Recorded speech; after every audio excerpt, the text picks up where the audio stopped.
তিলোত্তমার রক্ত হবে না তো ব্যর্থ, তিলোত্তমার রক্ত হবে না তো ব্যর্থ, তিলোত্তমার রক্ত হবে না তো ব্যর্থ, তিলোত্তমার রক্ত হবে না তো ব্যর্থ, তিলোত্তমার রক্ত হবে না তো ব্যর্থ।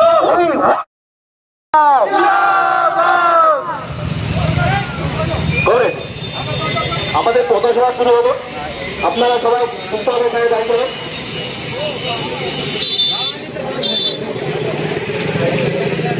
কংগ্রেস সভাপতি এবং আজকের এই মিছিলে পা মেলানো এই এলাকার সকল বামপন্থী বিশেষ করে সিপিআইএম এর সমর্থক যারা দূর দূরান্ত থেকে অংশগ্রহণ করেছেন প্রত্যেককে আমি সংগ্রামে অভিনন্দন জানাই এবং আমতলা বাজারে আগত সকল ক্রেতা এবং এই বাজারে সকল ব্যবসায়ী বন্ধুদেরকে আমার পক্ষ থেকে জানাই অভিনন্দন।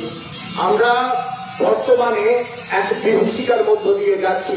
আপনারা প্রত্যেকে অবগত আছেন যে আমাদের রাজ্যের একজন কৃতি ছাত্রী, একজন ডাক্তার, কলকাতা আমাদের গর্বের রাজধানী, ভারতবর্ষের সাংস্কৃতিক রাজধানী বলে দীর্ঘকাল ধরে সারা পৃথিবীতে যার খ্যাতি ছিল, সেই রাজধানীর একটি অন্যতম নামকরা সরকারি হাসপাতাল আর.জি. কর হাসপাতাল, সেখানে একজন ট্রেনি ডক্টর যিনি টানা ডিউটি করছিলেন, সেই ডাক্তারকে কি পাশবিকভাবে, কি নিষ্করুণ নিষ্ঠুরতার সঙ্গে তারই সহকর্মী এবং হাসপাতালের বেশ কিছু লোক তারা ভিন্ন ষড়যন্ত্রে লিপ্ত হয়ে সেই মেয়েটির উপরে বর্বরচিত অত্যাচার করে তার গোটা শরীরে অসংখ্য আঘাত চিহ্ন সৃষ্টি করে তাকে গলা টিপে তার বুকের হাড় ভেঙে তার চোখের রক্ত বের করে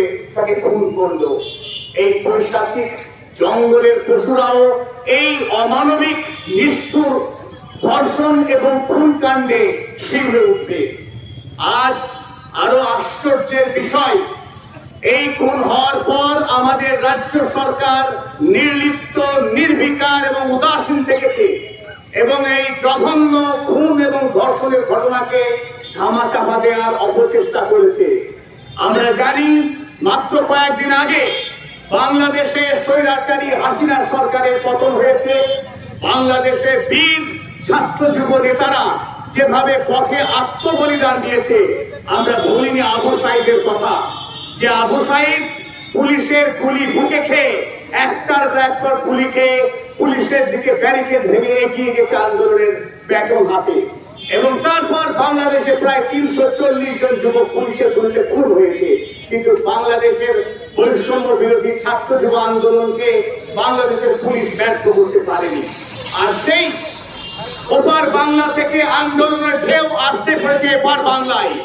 আজ এই বাংলার অসংখ্য ডাক্তার, ছাত্রছাত্রী, খেলোয়াড়, সাধারণ মানুষ, কৃষক, ব্যবসায়ী, প্রত্যেকটি মানুষ আজ দেখছি আমরা প্রতিবাদে গর্জন করে উঠেছে এবং পশ্চিম বাংলার সরকারের বুক কেঁপে উঠেছে।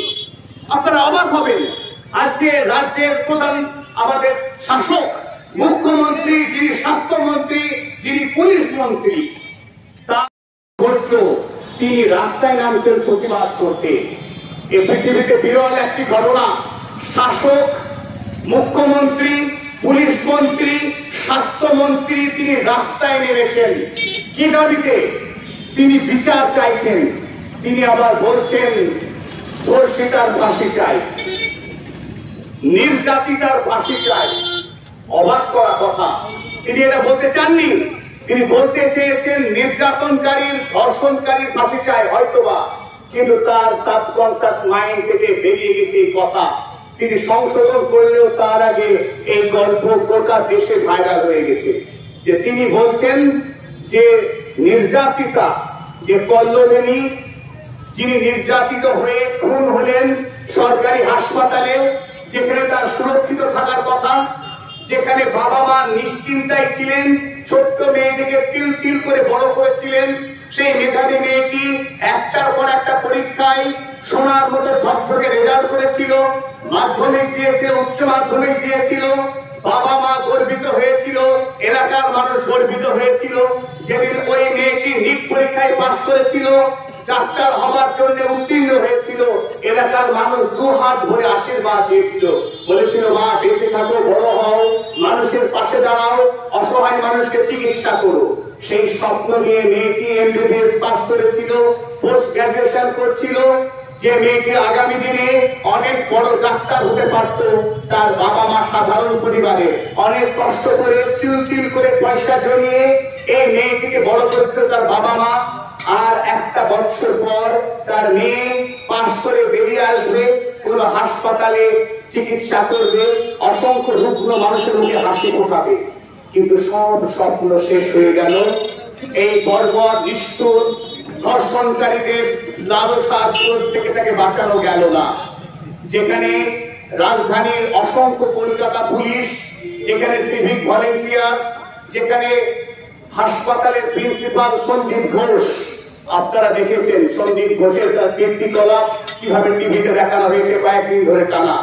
সেই হাসপাতালে বাবা মা যখন নিশ্চিন্তে দিন কাটাচ্ছিল, আমার মেয়ে একদিন ডাক্তার হয়ে ঘরে ফিরে আসবে, সেই হাসপাতালে সেমিনার হলে এখন সিবিআই তদন্ত করছে। আপনারা জানেন যে এখন সেই ডাক্তারকে কোথায় ঠিক ধর্ষণ করা হয়েছে, কখন খুন করা হয়েছে, কিভাবে খুন করা হয়েছে, সেই ঘটনা সবটুকু মেলানো যাচ্ছে না। আমি একজন বাবা হিসেবে আমার ঘরে ছোট্ট একটি মেয়ে আছে 10 বছরের, আর একটি মেয়ে 7 বছরের। আপনাদের প্রত্যেকেরই ঘরে মেয়ে আছে, আপনারা তাদের বিভিন্ন শহরে পড়তে পাঠাচ্ছেন, আপনারা স্বপ্ন দেখছেন ঠিক আমারই মতো। যেমনি করে অভয়ের বাবা, তিলোত্তমার বাবা পাঠিয়েছিল ডাক্তারি পড়তে, আপনার আমার দিকে কি জাগ্রত হচ্ছে না আজও? আমাদের ঘুম কবে ভাঙবে? আমরা কবে এক হব? শুধুমাত্র কটা সাহায্যের টাকা পেয়ে আমরা নীরব থাকবো? আমরা এই রকম পৈশাচিক ঘটনার প্রতিবাদ করব না? আমাদের কি মনুষ্যত্ব নেই? আমাদের কি বিবেক নেই?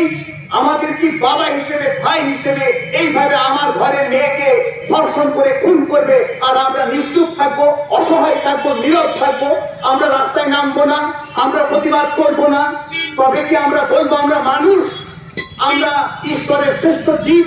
যে আমার ঘরের মেয়েকে যখন এই হাসপাতালে সিভিক ভলেন্টিয়ার থেকে শুরু করে হাসপাতালে সর্বোচ্চ পদে আসীন ব্যক্তি সবাই মিলে আমার মেয়েকে ছিঁড়ে খাবে, পশুর মতো ছিঁড়ে খাবে আমার মেয়েকে, আর আমরা ঘরে অনায়াসে টিভি দেখবো, আমরা হাসবো, গল্প করবো, আমরা বেঁচে থাকবো দৈনন্দিন আনন্দে, আমরা লক্ষ্মীর ভান্ডার নিয়ে খুব খুশি হবো।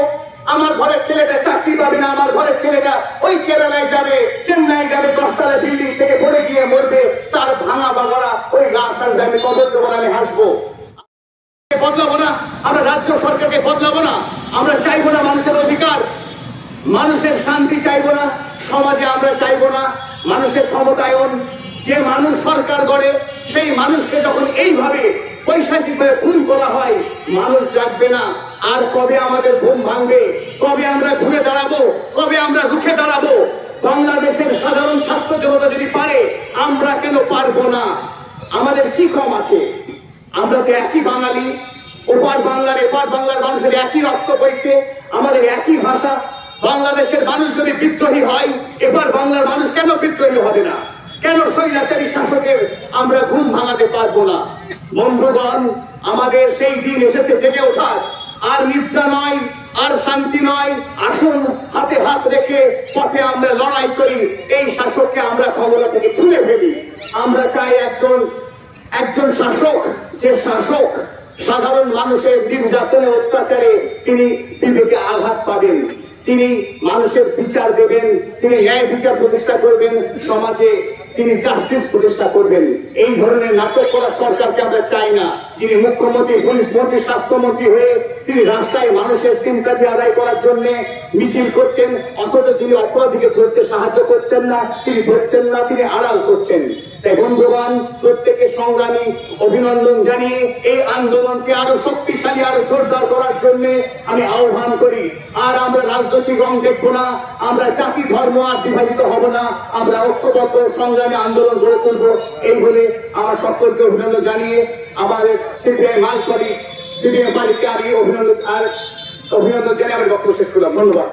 আর্থিক লেনদেনের নির্ভরযোগ্য প্রতিষ্ঠান টুঙ্গী সমবায় কৃষি উন্নয়ন সমিতি limited. Registration number 45/20/12/1975। Tungi, Amtala এবং পাটিকাবাড়ি আমাদের 3টে শাখাতেই savings account, recurring deposit, fixed deposit, MIS, double scheme, জল প্রকল্প, স্যানিটারি ন্যাপকিন, বীজ পাম্প এছাড়াও সরকারি বিভিন্ন প্রকল্পের টাকা লেনদেন করা হয়। সমস্ত রকমের চেক ভাঙানো সুব্যবস্থা আছে। সম্পূর্ণরূপে কম্পিউটার দ্বারা পরিচালিত।